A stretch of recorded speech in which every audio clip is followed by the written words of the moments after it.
Hello everyone, Lord Baldrith here with a story by Boomer called Sirens in New Britannia.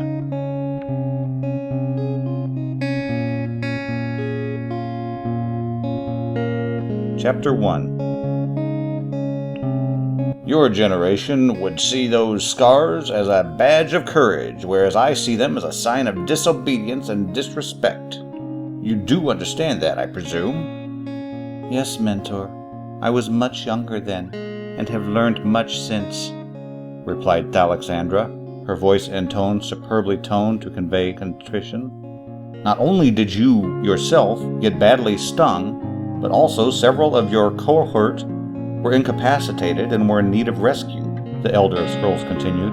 As you would be well aware, we have trained teams of singers who know how to safely attract and attach new habitants. A free-swimming man-o'-war is beyond your talents. You, however, do not seem to agree. Mentor, I was caught up with the romantic notion of exploring the world. All of our lives I have heard tales of heroes taming one of the giant jellyfish colonies that float on the surface, of finding the correct tune to steer the sail, of traveling to see new and exciting places, of seeing a dragon.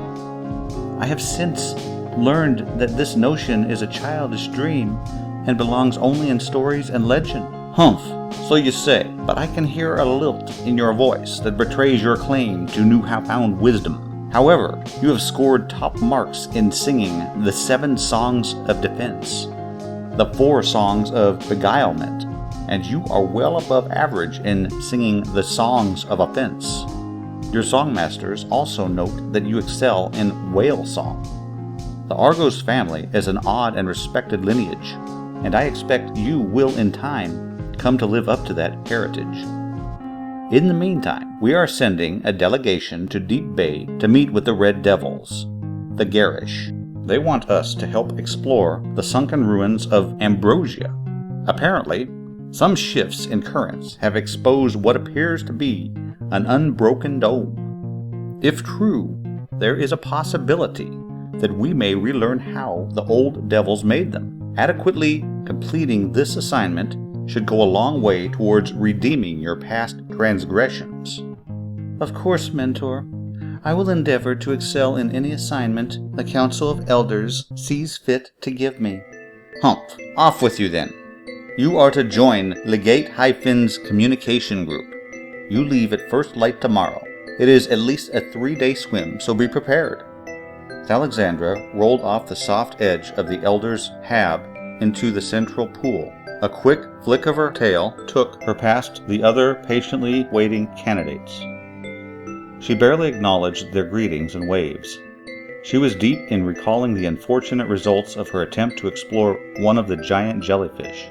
It takes several decades for a jellyfish to grow large enough to be useful as a dwelling, and they are quite rare. Only the outer layers of these beasts are truly alive. A new skin is laid down each year. The medusas grow ever larger, with the inner pith becoming a cartilaginous material that other creatures can carve out and inhabit. Carving out the inner pith and inflating the space with air actually allows for even more growth. Most sirens enjoy these living domes and fashion them into homes of 5 or 6 chambers. Some of the domes are joined into clusters, and over many generations with careful tending, they can grow large enough to accommodate extended families and public spaces. Red, green, brown, and blue algae grow in the cartilaginous walls, producing works of art. Some species, the siphonophores, form clusters and natural colonies with large sail-like extensions rising into the air, propelling the creatures along, wandering the world's oceans. Alexandra recalled that she, Joran Wendell, and a couple of other friends had spotted one of these wanderers drifting slowly by. The young adventurers had successfully avoided the long tentacles that streamed many meters into the deep. Joran and Wendell had found a way up and into the interior space, and had been amazed at the size of it. There was room for 10 or more people to gather there. Thal had joined them, but had chosen to remain in the central pool formed by the mouth of the giant Medusa, while the boys had tried to pull themselves out of the water onto the soft floor of the beast. Thal had remained in the nearly circular opening that led into the interior space. She had floated on her back, lost in the beautiful translucent blue all around her. Outside, the Siphonophores' sail had raised, catching some wind, propelling the giant colony on its endless journey.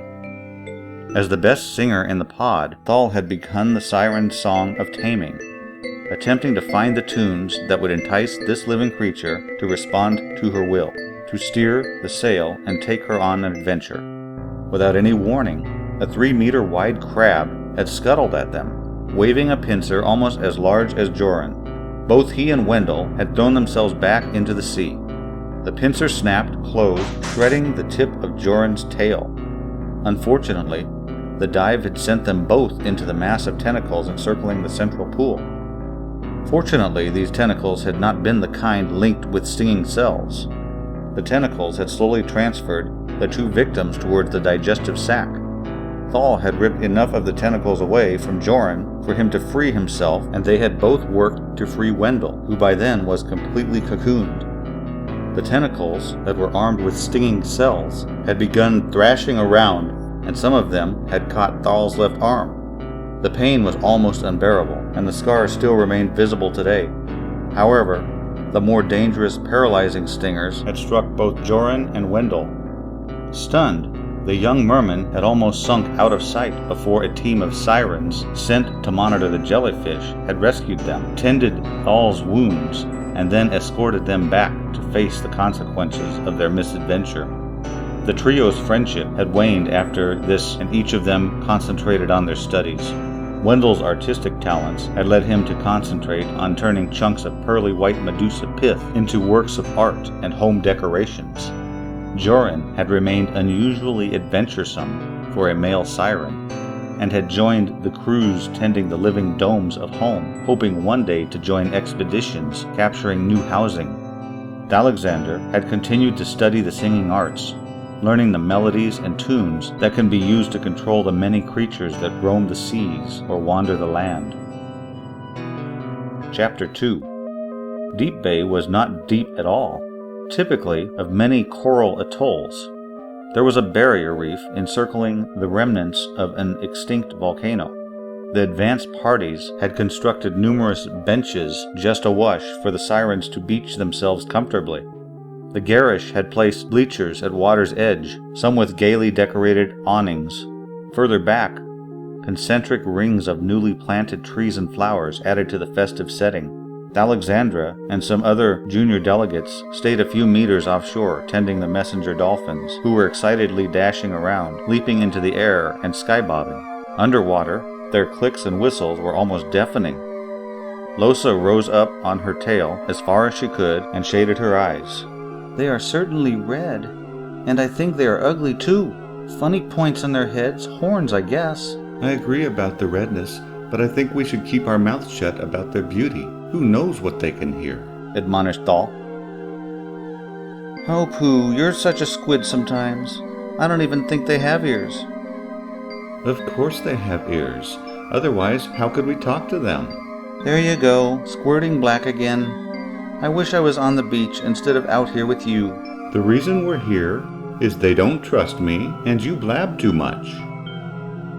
Unfazed, Losa carried on. Look, the short ones don't have wings. Do you think the tall ones can fly? Our teacher said they couldn't, but I bet they can, if only for a little bit. Shush, I think they are finished. We will have to be ready to send some messengers back. Thal rolled into the water to ready the dolphins. As she lifted her tail to dive, something hit it. She spiraled around and resurfaced. Blood spilled from some piercing cuts to her tail. Losa was screaming and struggling, 10 meters into the air, clutched in the talons of a huge, winged creature. Stunned, Thal watched as the creature dropped Losa tumbling back into the sea. Thal had never seen a harpy before, and it was nearly a minute before she realized what was before her. On the beach, snake-like beings were still erupting from the carefully planted flowers. They were casting nets over the Sirens and shooting arrows at those thrashing for deep water or piercing them with spears and spikes. Several of those trapped under nets were trying to sing out the tunes that were supposed to tame beasts and calm others into submission, to no avail. Unfazed, the creatures on the beach just walked among the captured sirens and clubbed or stabbed them into silence. Alexandra's instincts kicked in and she began to sing just as a harpy was diving at her. It was the same one who had attacked Losa. In the struggle, the harpy had lost the bright blue helmet that all the others wore. The song worked this time, and the harpy's wings locked into place, and the wounded bird-like creature glided onto the beach. Given this opportunity, Thal swam to where Losa had fallen and dove down to her. Unfortunately, Losa's head was twisted at an odd angle. It was obvious that her neck was broken. Thal swam for deep water, expecting an arrow or spear to find her. Once over the edge of the reef, she could dive into deep water. The blood from the wounds in her tail left a trail behind her, adding to her concern. Without a doubt, sharks would soon be investigating the carnage, hoping for a nice meal. There had been no time to hyperventilate before diving, so Thal's time below would be limited. I have to calm myself, relax, slow my heart rate, and stay down as long as I can, she thought. Slow, deep sweeps of her tail took her some distance offshore before she was forced to surface to breath. Lying on her back, lulled by the rolled swell, she struggled to take in the long breath she would need for a lengthy dive. Images of Losa's limp body rolling around in the surge and the terrible carnage on the beach conspired to make this almost impossible. Why? The unthinkable treachery was impossible to comprehend. Thal was overwhelmed with feelings of unspeakable loss of her friends and flaming rage at those who had carried out such an outrage. What to do now? Home was too far away to swim alone. Sharks and sea serpents would quickly find a solitary siren. The dolphins would soon get back home and bring others to investigate. I will have to wait here, find out what I can. Report to whoever comes, she thought. She kept the fear at bay, not allowing any thoughts of doubt to surface. Twilight and darkening clouds concealed her stealthy approach to the bay. Without a sound, and barely making a ripple, Alexandra stole into the lagoon. She could hear indistinct voices from the shore and some small boats that were noisily traversing the bay. The boats were headed for what at first seemed to be an island. She suddenly realized it was a huge boat. Masts taller than any tree she had ever seen rose up into the sky. Overall, it was over 20 body lengths long, 40 meters or more. Several creatures were climbing up and down the mass of rigging. Thal could not tell if they were monkeys, humans, or gargoyles. Out of one end of this massive vessel, a flat area extended out over the sea. Thal's heart almost stopped as a flight of 6 harpies in perfect V formation swooped in and landed in unison on this deck. Terrified that another flock of these dreadful creatures might be in the air, the siren slipped quietly under the water and swam cautiously toward the floating monster. In the darkening gloom, she could make out the hull. Getting closer, she could see that the hull was made of long, overlapping planks. Some weeds and barnacles had started to attach to the hull, but not many, so this thing had only been in the ocean a short while. One end of the hull was tapered to a blunt point, obviously the front, so the flat deck at the other end must be the stern. A large rope led downward off the bow, attached to a large anchor resting on the seafloor. Alexandra quietly surfaced and hung onto this rope, trying to take in the scope of this boat. Who could have built this huge thing? Splashing oars and voices alerted Thal to an approaching rowboat. Barely awash, she hung there hardly breathing as a net was hoisted up out of the small boat and onto the floating giant's deck. Thal almost gave herself away with a gasp as she realized that the net held a number of sirens. She was sure some of them were still alive. The rowboat's crew then attached some ropes to their boat and proceeded to scramble up the side and onto the deck above her. She saw no wings or red skin, so the crew must be human. Thal could not believe humans were capable of building such a huge vessel. Voices barked out orders, and the rope Thal was holding onto started to move. They were hauling in the anchor. Slowly the huge boat started moving, but then stopped. Bangs and shouts erupted on deck.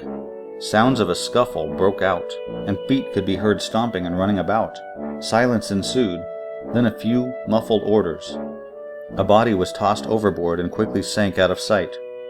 Thal dove down to see who it was, and in the darkening gloom she could see that the victim was a gargoyle, arms bound, blood streaming from the wounds to its head and its body.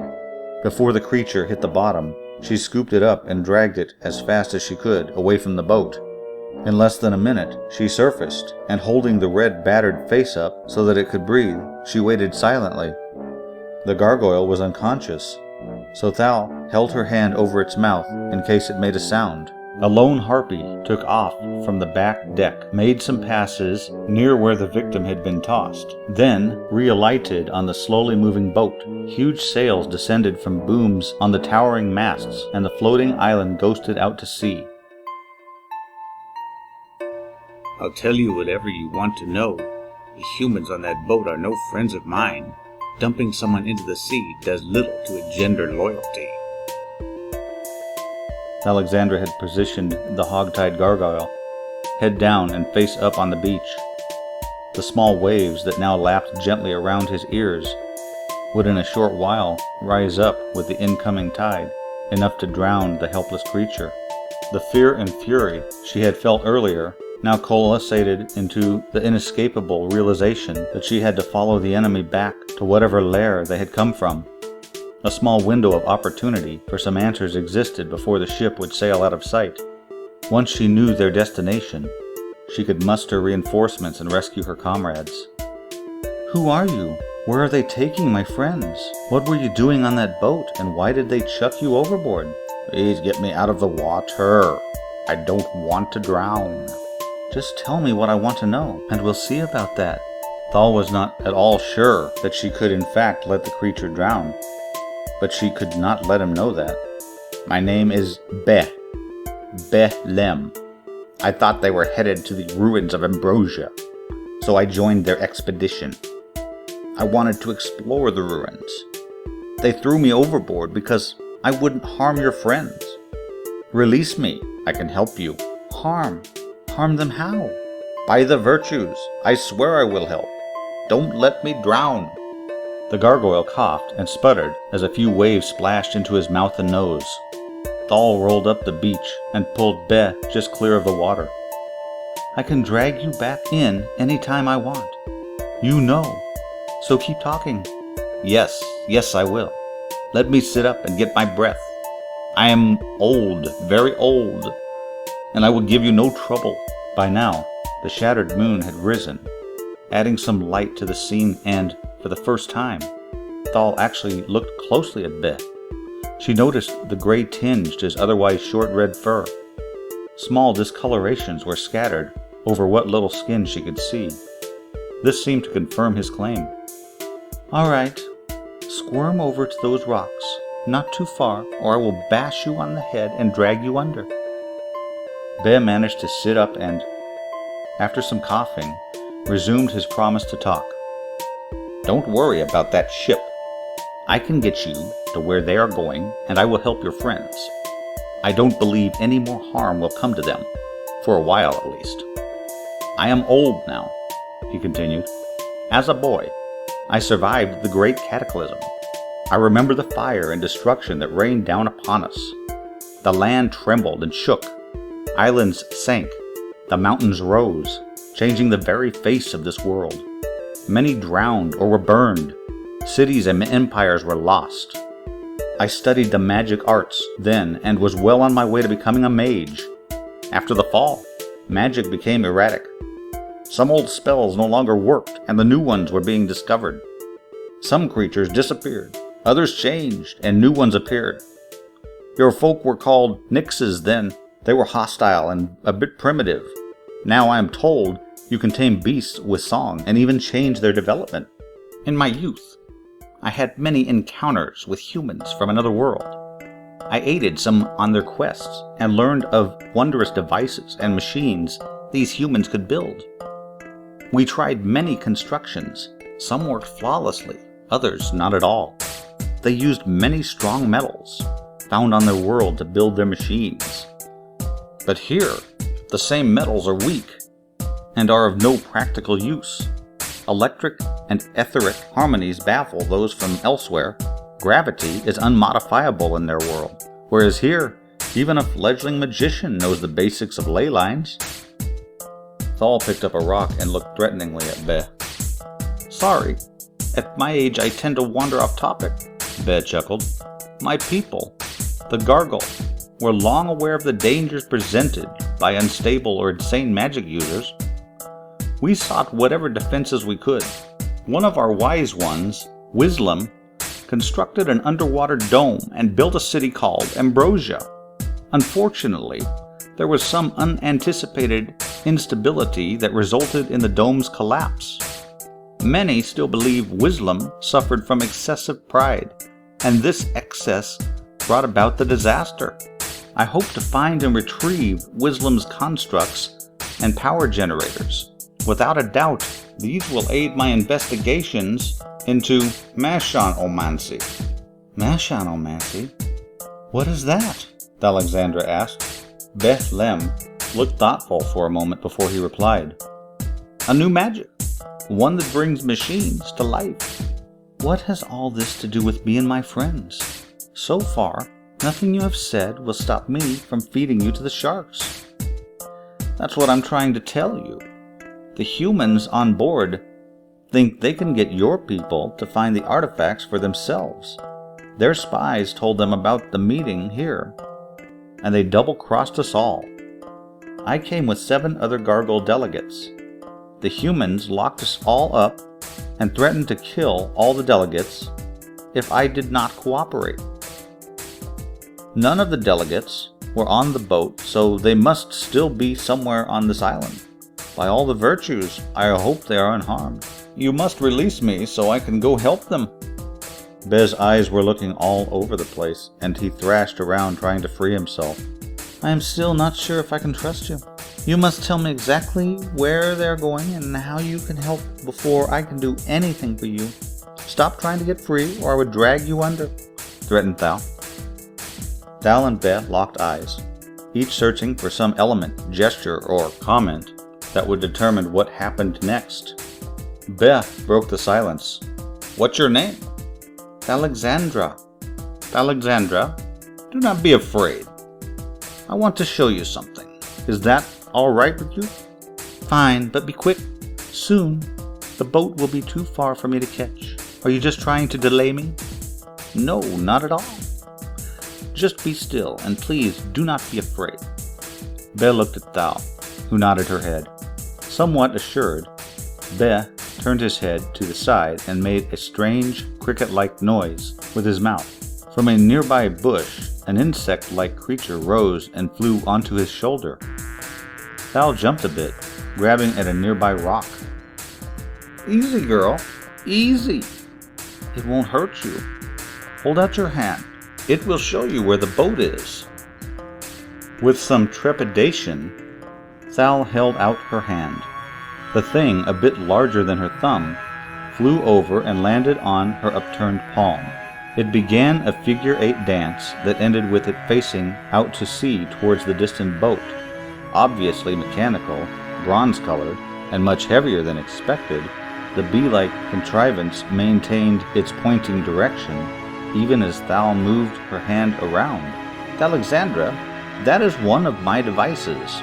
It will guide you to your friends wherever they go. Several more are on the boat, and they can always find each other. What else can I do to get you to trust me so that I can look for my comrades? Thal reached over and loosened some knots before sliding back into the sea and moving offshore a bit. The bee stayed with her, hovering nearby, while Beh managed to get himself free. With some difficulty, he stood up. I assume you can take care of yourself tonight while I go and find out what happened to my team. Don't rush off. There is much more you need to know before you can be of any help. I will be back here tomorrow as soon as I can. Will you meet me here? I need food and rest. I will be here, so come back as soon as you can, answered Thal, not really believing what the gargoyle was saying. Alexandra was aware of the dangers present in the open ocean at night, Her best bet was to find a manna jelly, the type of medsa her people often used as a source of food. She would be able to feast on the tasty and nutritious fruit that grew on the creature, then rest in the hollow interior. The stinging cells of this breed did not harm sirens and would provide a safe haven for the night. Chapter 3. The next day dawned cloudy, with storm clouds that darkened the horizon as thou entered Deep Bay. The beach was empty and seemed to confirm her doubts about the gargle. The mechanical bee buzzed overhead, giving her some hope that she would be able to track the boat.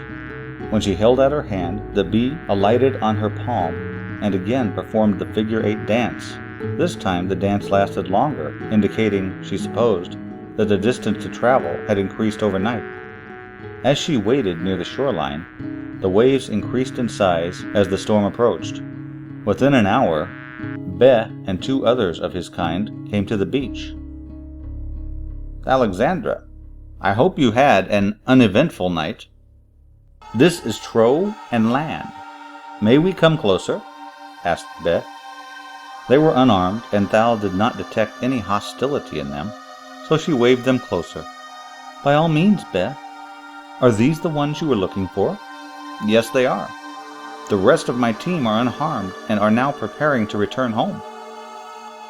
The idea that more gargoyles were somewhere nearby gave an unarmed Thal a moment of concern, but her trust in Be was increasing. "Why have you brought them here? You said you had more to tell me." "These 2 overheard some things that the humans said, and I think you want to hear it." "Thal, by the virtues, we want to help." She swam a bit closer to a spot where the sea was a bit quieter, and the gargoyles sat on some nearby rocks. "As you know," Be began, "my team and I came here on a trident. That's what the humans call their ship. For want of a better name, I now call them pirates.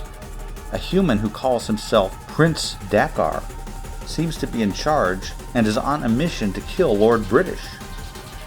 I thought British was long gone, but apparently he is still around. He is, in Dakar's mind, instrumental in causing hordes of humans to pop up all over the place. This Dakar has some kind of bone to pick with British, and we are somehow caught up in it. At first, I believed we simply were on a voyage of discovery, but Tro and Lan overheard a conversation that deeply troubled me. I think I will let them tell it in their own words." Tro and Lan looked at each other. Lan stood up and came closer to the water's edge and sat down. "My name is Lan," he began. "We were on Dakar's boat for 9 days. He did not mix with us except for granting a word or 2. Only Be had actually spent any time with him. We had our own quarters and a makeshift cabin on deck, very cramped and uncomfortable. The ugly birdmen stayed on their deck and even slept in the open. I am small and my wings are no more than stubs." He turned and showed his back to Thal. "In the dark, I could get around silently, so I did. Over time, I overheard enough to piece together Dakar's story." He stopped talking and looked over at Be. "Please continue, Lan. She needs to know," said Be. "He and his crew were in a large metal submersible craft that survived an encounter with Maelstrom. We assume they came from another world through this Maelstrom, which acted in a similar way to the one that used to lead to our legendary city of Ambrosia.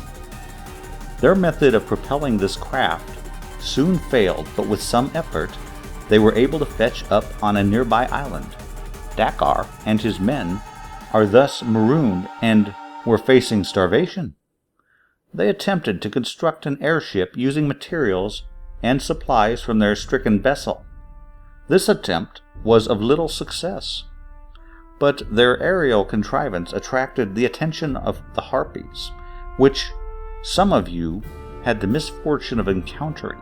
The Harpies, in awe of Dakar's test flights, treated the newcomers as demigods and thereby solved the crew's food problem. Harpies give little thought to working metal, so they have to trade with the snake-like Orpheans, who can easily navigate caverns and underground passageways and are masters of ores and metals. Be interrupted. I think Tro should continue from here. Tro did not get up, but he did unfold his surprisingly long wings. He was much thinner than Be or Lan, stick-like, appearing very fragile. "We are the Gargle," he began. "We cannot truly fly, but once aloft, some of us can soar for a considerable amount of time. I am a master at that, and I excel at catching thermals and updrafts," he bragged. "I did not get here by any other conveyance but my own skills, as I am employed by the Tribunal for important communications. I expect a certain level of respect." He stood and puffed up his chest, trying to look important. "I landed, and to my surprise, the ruffians accosted me, trussed me up like a chicken, and locked me up with the rest of Be's entourage. The violence vested upon your people was truly appalling. You must know we had no part in that.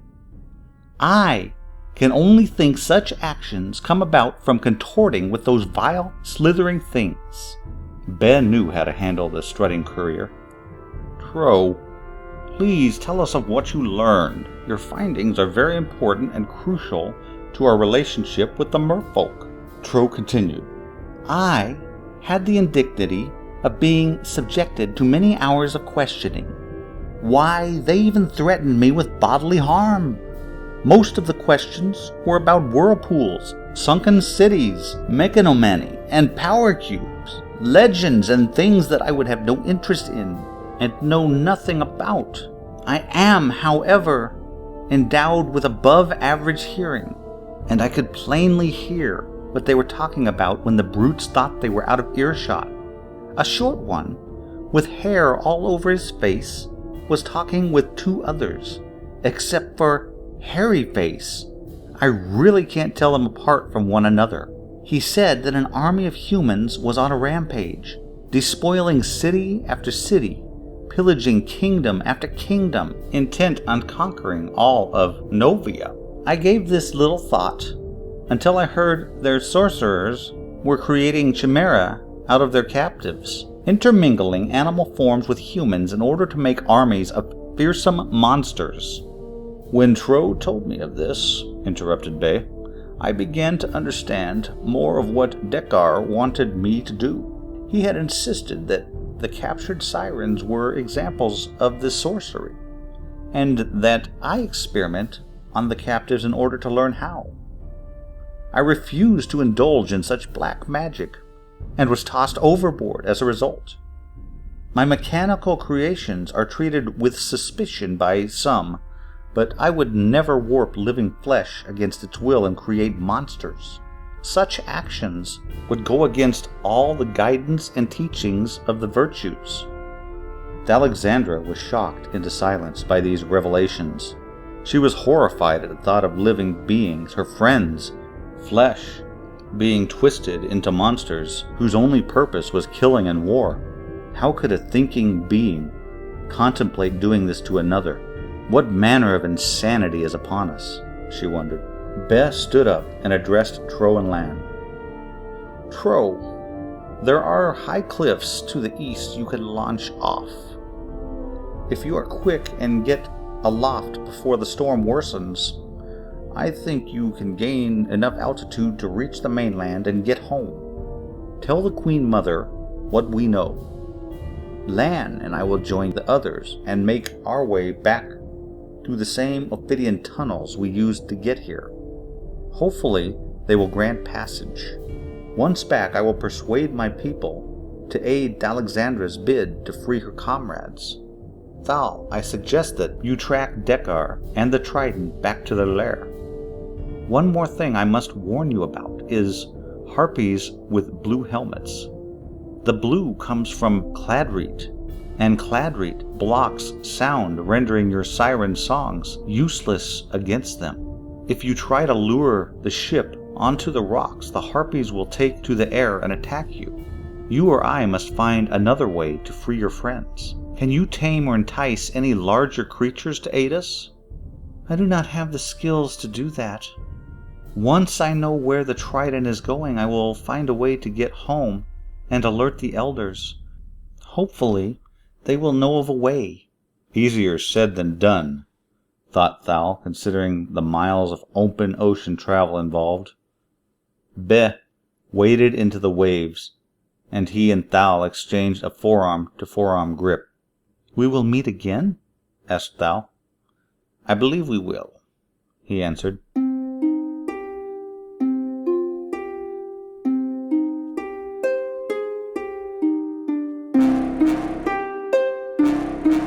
Chapter 4. The incoming storm raised some impressive waves. Towering rollers surged over the outer reef, brilliant white surf against a black sky. Alexandra hugged the coral sand bottom and rode the outgoing surge through one of the many gaps between the towering multicolored coral heads. As soon as she was through the reef and into deep water, she could rest and reorient herself. The direction that Boz B had indicated was clear in her head, but she wondered how it would fare in the storm. She wondered, too, if the trident would be able to keep its course in the face of the storm. The sea floor more or less leveled out at 50 to 100 body lengths, too deep for most coral. Brown, green, and red algae covered the rocky floor, gently waving in the residual swell. Thal swam at a depth that allowed her to see far into the water around her, the light gradually fading into a deep blue. She kept the bottom close enough that she could dive into the relative safety of the thick plants and weeds and kelp if she perceived a threat. The sun had passed its zenith and was well on its way to setting before she spotted a few mana jellies slowly wafting along, their tentacles brushing the plants of the sea floor. Tired and famished, she took the opportunity for food and rest. After tying some of the numerous tentacles onto some robust kelp fronds, she picked some of the ripe fruiting bodies that festooned the outer rim of the mana jelly. The quandary now was whether she should rest here for the night or take advantage of the few hours of remaining daylight. Not too far away, the sea floor would plunge steeply into the deep abyss. She would have to swim far away from any refuge, perhaps for days, submerged in a deep blue, featureless bubble. What food she could carry would not last long, and immense predators would be alert for a tasty morsel foolish enough to tempt fate. Still unresolved, but no longer hungry, Thal surfaced. The storm had passed, but a swell remained, and the sun, half a hand above the horizon, was turning red. Golden highlights framed the remaining dark clouds. She floated on her back, all but overwhelmed by her emotions. The incredible beauty of the sunset was immersed in an indescribable loneliness, tinged with personal fear. Despair threatened to destroy in any optimism she might have had that this would end well. A metallic buzz caught her attention. Alexandra opened her eyes and held out her hand. Boz B landed on it and begun its figure-8 dance, perhaps more slowly this time and perhaps with slightly fewer circuits. The dance ended in a direction about 90 degrees from before. The trident, she thought. The boat must tack and cannot sail directly into the wind. I can swim in a straight line and probably intercept it, and not have to travel as far.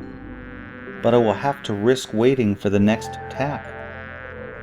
Hope was just beginning to creep in when the bee suddenly stopped moving. Unsure what to do next, Thal almost threw the inert thing away. A second bee dropped out of the sky, and the first one struggled up to meet the newcomer, touching it briefly before falling into the sea. The new one accepted Thal's outstretched hand and vigorously began the little dance. This one performed 2 dances, each pointing action at right angles to the other. Then a third dance, much shorter, and in a third direction about halfway between the first two. I can rest, she thought, and unless the wind changes, the trident will not gain any distance on me. At first light, I must be on my way. The next day dawned gray. The wind had changed direction. Thal was further discouraged to find that no bee was around when she surfaced. The wind was now blowing almost directly down the direction she intended to go. This wind will help the trident, she thought, and make it a long chase again. Diving back down to the mana jelly, she stuffed herself as full as possible and created a garland out of pods and weeds. She began the swim at a pace she believed she could maintain and hoped for a beneficial wind change. At the edge of the continental shelf, she hesitated. She was suspended in the water, halfway between the surface and the sea floor. The blue of her sunlit world plunged into the black. Gone were the familiar sounds of nearer shore.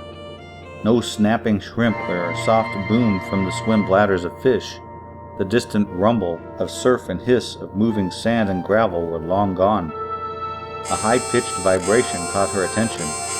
First one, then many approaching quickly. Any safety on the seafloor was too far away, so Thal froze in place and strove to make no vibration of pressure waves that a predator might detect. She was suddenly surrounded by a swarm of brilliant blue forms, swirling, dancing, and flashing by almost too quickly to see. One stopped not far from her, an iridescent jewel-like blue body. Its head was barely discernible from its streamlined, tapering body, which was perhaps twice as long as Thal. Black eyes, slightly larger than her own, were situated on short stumps, each moving independently from the other, left, right, up, down, and most disconcertingly, in and out. The creature was examining her. It had 4 stumpy limbs, each ending in a spray of tapered appendages, each taper sculling independently. A blue sea dragon, she suddenly realized. With one of these, I could easily catch the boat. Shy, gentle, and the elusive creature, along with the rest of the flock, was gone in a flash. Many of them angled toward the surface and launched themselves into the air. A distant ant, she remembered, was able to tame them with her songs, and then she could ride them. Blue sea dragons were one of the fastest creatures in the sea. Each limb ended in long tapered fingers that could act like a penguin's wings, giving the sea dragons more speed and maneuverability than any predator with fins. Her aunt was convinced that there was more than taming going on. She claimed a bond had developed between siren and dragon, a telepathic link perhaps. Only the most talented of her peoples were able to attract them, sing to them, and form the necessary connection. Never in her wildest dreams had Alexandra anticipated this moment. When sirens are submerged, their songs are like whale songs, but more akin to humming because they're enhanced by vocal cords. This takes hours of training in theory and practice, combined with generations of experience. The haunting melody she produced drew on all she had ever learned. She lost herself completely in an emotional synthesis of her life, the joys of youth, the adventures of adolescence, the pain of witnessing her friends being harmed, and the despair and loneliness of yesterday's sunset. Totally spent, Thal sank, drifting downward into the abyss, a thin trail of bubbles marking her passage. Thal let herself drift downwards, despondent and exhausted. Confusion and doubt once more engulfed her. How will I ever catch the trident? And even if I do, what will I be able to do? As if answering a prayer, 2 blue sea dragons returned. One swam under her and helped lift her towards the surface. The creature seemed aware of her plight and was trying to help. A new confidence arose in her as she held onto its shoulders. She recalled the controversy over how empathetic the elusive creatures were and to what degree they were tamed, and how much they understood, how intelligent they were. These 2 seemed to be very aware, and her ride responded to her shifting weight and body movements. Thal was filled with joy as they burst through the surface and into the air, both dragons in formation, gliding some distance before plunging elegantly back into the sea. The mood shift was so very fast that Thal wondered about its origin. At that very moment that she thought about what heading they should take, a mechanical hum and flash of brassy gold flashed by and banked off to the right. After a few plunges, course corrections, and glides, the team was on its way. It took the rest of the day, but before sunset a row of islands could be seen, and within an hour, the high masts of the Trident at anchor were apparent. Thal slid off the blue sea dragon's back and quietly took up a position behind some rocks near the entrance to the bay. Men milled about on the beach and around the cook fires. Smoke lingered in still air. A dory was heading back to the Trident, propelled by 2 men engaged in song. A lone harpy landed on the back of the Trident, but Thal could see no other harpies in the air. A familiar vibration in the water slowly increased in volume and took on a haunting melody. Thal slid back into the sea and saw the sea dragons had remained in deep water and were now calling her. Feelings of tenderness and sorrow accompanied the strange music. Alexandra realized the creatures were replaying the song she had sung to call them.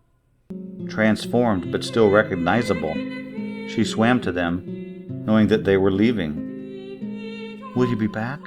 she asked, and felt a wave of positive emotion. An affirmation, she wondered. Then she was once more alone and dreadfully uncertain about what to do next. Under the cover of darkness, Thal swam around the Trident and found a large, crudely built cage, floating alongside, secured to the ship by ropes but quite empty. She then swam quickly around the bay and worked her way up a small river that flowed into the bay.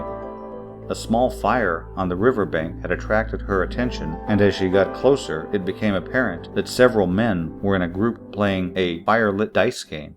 Further upstream, a stockade had been constructed across the river, blocking any additional travel upstream.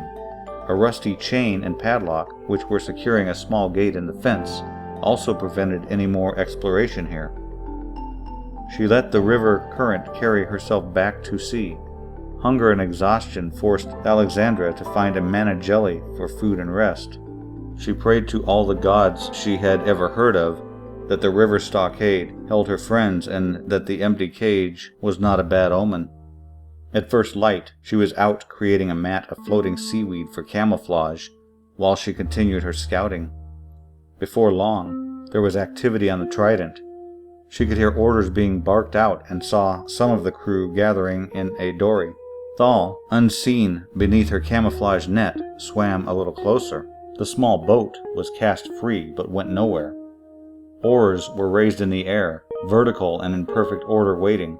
A man came on deck, put his hands on the rail, looked down on them, and speaking with obvious authority, said, "Take 4 of those fish people with you today, and remind them that if any of them try to get away, I'll cook up the rest for supper, and if they don't find anything soon, I might just do that anyway. Dekar, if you're wrong about this, my birdmen will see if you can fly. Now the rest of you, scove off, and put your backs into it, or I'll put some stripes on the lot of ya." Neither Thal nor any of the men in the boat had the slightest doubt that he meant every word of what he said. The dory took off, almost flying towards the river. The seaweed disguise prevented Thal from following upstream, so she waited, and a short time later, the dory returned and headed out of the bay, towing a small log raft. A crewman armed with a crossbow stood at the stern of the small vessel, his attention riveted on the 3 sirens chained to the logs. The dory was too big for Thal to capsize on her own, and such action would not end well for any hostages still trapped behind the stockade, so she just hung back and followed for the time being. The rowing stopped just before noon, and from a distance she saw a crewman using some instruments apparently to determine a location, and an anchor was tossed overboard. One glance at the seafloor revealed the reason for stopping here. Sunken ruins, ancient and crumbling, were everywhere. Blocks of stone rose up, and around sediment rot-filled foundations and toppled columns lay scattered and forlorn. The ruins of Ambrosia, the gargoyle city Bea wanted to explore, she thought. And I bet they're going to use the captives to find something. Thal dove deep and swam along the sandy sea floor. She found an abundance of nooks and crannies that could be used to hide in, free from any observation from the surface. Metal frameworks, now only supporting weeds, lay about. Thal swam through an empty doorway of what appeared to be some rooms carved out of solid rock. She waited. Some air had been trapped under the roof of these rooms, ancient but still breathable. There was even enough trapped air to get her head and shoulders out of the water, enough to talk. Two of her kind entered the water and began their descent. It was all she could do not to push up to meet them. They began an organized search, slowly approaching Thal's hiding spot. As soon as practical, Thal got their attention by hitting two rocks together. The rhythmical clicks attracted them, and before long, they were close enough to see Thal beckoning them toward the sunken doorway. "What in the name of Mother are you doing here?" they asked as soon as the trio ascended the air pocket. "Are there any more of you? Where are you from? Can you help us get away?" A continuous stream of words from both of them made it hard for Thal to give them any answers. "My name is Thalexandria, from Salcia. There is just me, I'm sorry to say, but I hope we can find a way for us all to escape. How many are in the stockade?" "I'm Sereno, and this is Vienna. We are from the ledge. Around 20 of us were captured at Deep Bay. 4 were killed there, and 1 died on the way here. There was a storm a few days ago, and 11 of us escaped. Any chance you met up?" "I didn't meet anyone. How did they get away?" "We were chained up and kept in cages on deck. During the storm, 2 cages were wrecked, and the outlander called Dakar managed to unchain the lucky ones before the crew stopped him." "Why did he do that?" asked Thal. "He did not approve of the way that the gargoyle got tossed overboard and was shocked when he learned we could speak. He'd been told we were just smart fish. The only reason he is still alive is that he has some kind of apparatus that lets outlanders go underwater. He knows what the gargoyles are looking for," Vina explained. "And what was that?" Thal interrupted. "He won't say. Says we will know when we find out. We are to come and get him when we find something unusual. Truth is, we think we have found something already, but have not told him yet." "Good thinking. If what you have found is what they want, they will not need you anymore." "Don't forget the harpies," interjected Serrano. "They have gone back to the mainland to get more help to take us there. We overheard some of the crew talking about obsidian sorcerers and how they can create monsters, warriors that fight for them. They took the bodies of our dead and will be coming back for us. I'd rather die trying to escape than be experimented on. It's very unlikely anyone else will get here in time to help." "We are on our own then. Any ideas on how we might escape?" asked Thal. "A lot of the crew wear blue helmets that seem to block our siren songs. On the way here, we tried to call up a kraken. We did attract one, but we were promptly beaten with sticks before we could incite an attack.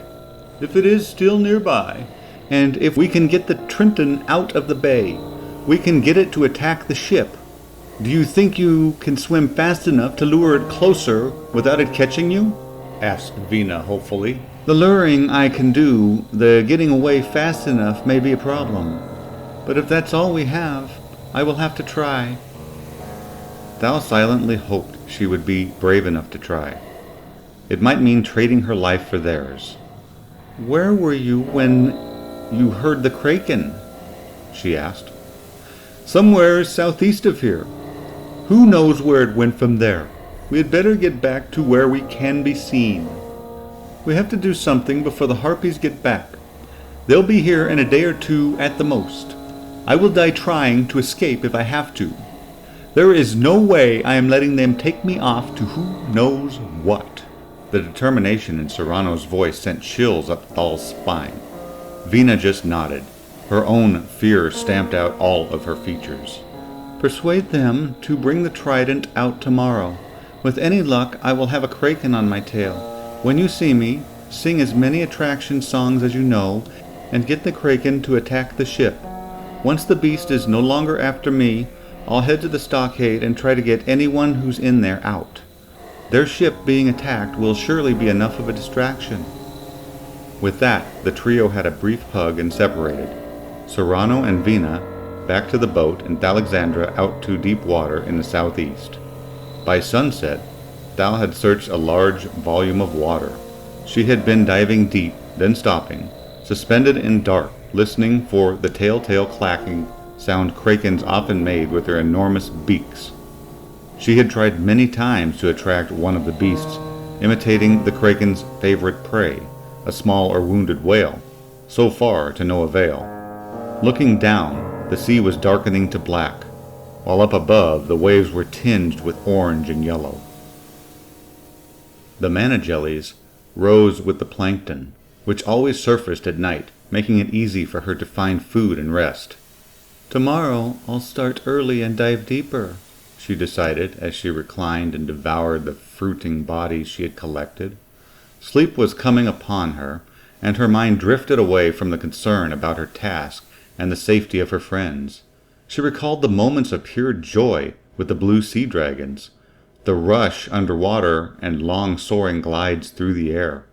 She reminisced about the song she had sang to them and the happiness she felt in their presence as sleep overtook her. At first light, Thal left the safety of the mana jelly and was ready to hunt a kraken. Her heart skipped a beat as a dark shadow flashed by, then the eye could follow. The iridescent blue that materialized before her was perhaps the most beautiful color she had ever seen. Thal quickly swam to the waiting creature and nestled snugly on its back. The blue flesh welcomed her, creating an indention for her to fit in. In a flash, they were off. The indention created a gentle suction holding her in place. Waves of reassurance swept over her. The name Glisten came to her, so that became its name. Where they were headed she did not know, but somehow she knew it was the right direction. Images of a flight of distant winged creatures and the need for haste formed in her mind, followed by the luminescent markings and saucer eye of a kraken in the blackness of the deep. Glisten made a steep bank, then dove down almost vertically, the surface blue descending into indigo, then darkness and cold. A distant clack cut through blackness. Glisten turned and glided toward the noise. Fear gripped Thal's heart as she made out long rows of bioluminescent spots along the kraken's body, which seemed to go on forever. Thal picked up the excitement that Glisten felt as they swooped between the huge tentacles that were trying to grab them. She was almost deafened by the sound of the beast's beak snapping shut in frustration. They turned upwards, and Thal could see the distant lightness of the surface. Glisten kept just ahead, taunting the kraken, who was now trying to catch them, its huge tentacles streaming behind as it jetted in pursuit. The blackness turned blue, and Thal momentarily saw the vast silver sky of the sea surface before they burst through into the air. Glisten's long fins spread out to catch as much air as possible. He flew for a while above the waves. Thal could see the tridents sitting peacefully at anchor above the sunken ruins. In a nearby dory, Dakar was getting his diving gear on, while two of the trident's crew were already working the air pump. A third armed crewman stood guard over the Sirens, who was shackled to the raft. The kraken erupted from the sea, its tentacles thrashing about, creating some enormous waves that almost capsized the dory. The crewmen dropped everything to hold on. Thal took advantage of the ensuing confusion to launch herself and Glisten at the guard, knocking him flailing in the water. She quickly retrieved the sinking crossbow. "If you want to live, you will free my friends right now," Thal ordered the bruised and bedraggled crewman who was trying to reboard the raft. The two in the dory stopped pumping, and Dakar removed his diving gear. Meanwhile, a chorus of strange and plaintive cries arose from the floating cage attached to the trident. as the captive sirens in it mimicked the Kraken's favorite prey. One of the now freed sirens was Serrano, and Thal handed her the crossbow. "Let them row to shelter, but keep them off the beach," she said. "How many are still trapped in the lagoon?" "None," answered Serrano. "They are still in a cage next to the ship. We convinced them that raising the statue was a job that needed everyone. Fatso here has a key, so hand it over." Pandemonium has erupted aboard the Trident. Several sails had been dropped in a completely disorganized manner. Some crewmen were hacking at the anchor rope with an axe. Everyone was shouting. A few desperate men were firing arrows at the Kraken. This only served to anger it more. The anchor line parted, but the Kraken was upon them. Huge tentacles flailed around, scattering men and equipment about as the beast tried to climb onto the stricken vessel. The boat rolled over. The Kraken's enormous beak crushed down on whatever it encountered. A little flesh and bone mixed with wood convinced the monster that it was a source of food. Within a few minutes, the Trident was completely capsized. The masts had snapped off like twigs, and the sails and rigging had entangled or trapped many unfortunate sailors. The cage holding the remaining sirens had broken free, and any desperate men who tried to hang on to it were dragged under by those inside. Some of the lucky resurfaced, some did not. All the sirens now made their way to the shallow lagoon. There, they would be relatively safe from the hungry and frustrated Kraken, still grabbing and bringing to its mouth bits of debris. They allowed the dory to row around and pick up a few survivors. Some of the crew had made it to shore on their own, some lying on the beach exhausted, while others had disappeared into the bush. Thal and Glisten approached the now crowded dory. Still armed with a crossbow, Serrano floated nearby. "Which of you is Dakar?" she asked. "Be and Serrano have both said that you tried to help us. Where do you stand now?" Several of the survivors muttered insults at Dakar as he came closer to Thal. "I'm Dakar, and I wanted no part in your capture. Is Bez somehow alive?" "Yes, he is all right. I got him ashore, and he helped me find my way here. I am not sure where he is right now, but I don't think I can leave you with this lot." No, please don't. But I would also like to bring my diving suit and pumps. They were very hard to make. I'll also bring the 2 tenders who were helping me." "Tenders? Do you mean the 2 crewmen who were at the pump?" Thal asked. "Yes. They are mere boys and have been most helpful, all trained and not at all like the rest." "All right. I am not sure yet what we are going to do, but if they want to come with you, get them and your stuff onto the raft. The rest of you, if you don't cause any trouble, will let you take the boat to the beach. There is water there, and we might bring you some food. I don't care how you get off this island, but when those harpies show up, if any come near us, we will shoot them out of the sky. We will be out collecting weapons and those blue helmets from the sea floor as soon as the Kraken leaves." All this was accomplished in short order. The dory left for the beach, and a couple of sirens towed the raft holding Dakar with his equipment and crew. They traveled up the beach, seeking a safe place to camp and plan their next move. Epilogue. A flight of harpies eventually arrived, but as they were unprotected from siren songs, they had no desire to confront a group of armed sirens. The slings and cages intended for transporting the former captives were repurposed to carry some of the Trident's crew. The rest departed in the dory now rigged for sail. Thal and Glisten sought out and found the siren force who had been out looking for them. Thal was hailed as a hero by the siren community. She and Glisten traveled throughout the seas of Novia on diplomatic missions and investigations into the origins of sirens, harpies, and ophidians, and their connection, if any, to the obsidians. Dakar and Be reconnected and spent hours together, planning a mechano-mastered submersible that would be suitable for exploring the sunken ruins and for their pursuit of lost garish technology. The glowing white statue, once retrieved, provided many clues.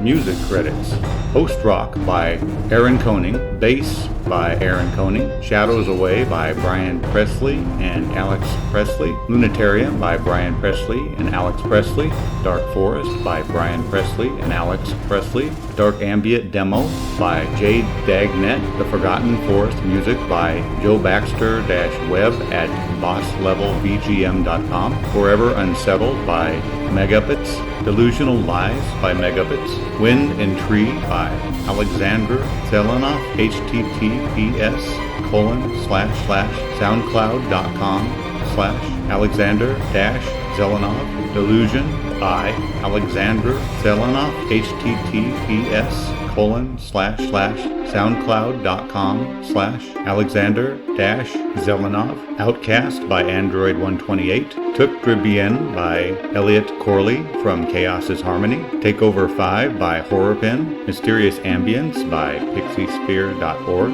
All the Things in My Life by 810, Etirware by Kistel, Voice of Alexandra's Song to the Blue Sea Dragon called Magdalene Cadell, Near Lonely Guitar by Mikey USA, Nondescript Violin by Mikey USA, Breath Fades by Jesus Lastra, Parasite by Joseph Gilbert Kistel, Town Theme by Cynic Music, Divine Altar by Brian Priestley and Alex Priestley.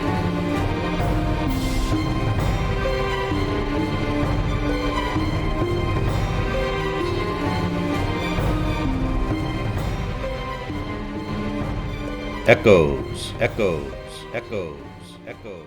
From the Cavern was brought to you by Lord Baldrith and Sir Style Teakle. Do you have a piece you would like us to read? Please contact us at lordbaldrith@thecaverns.net or style@thecaverns.net.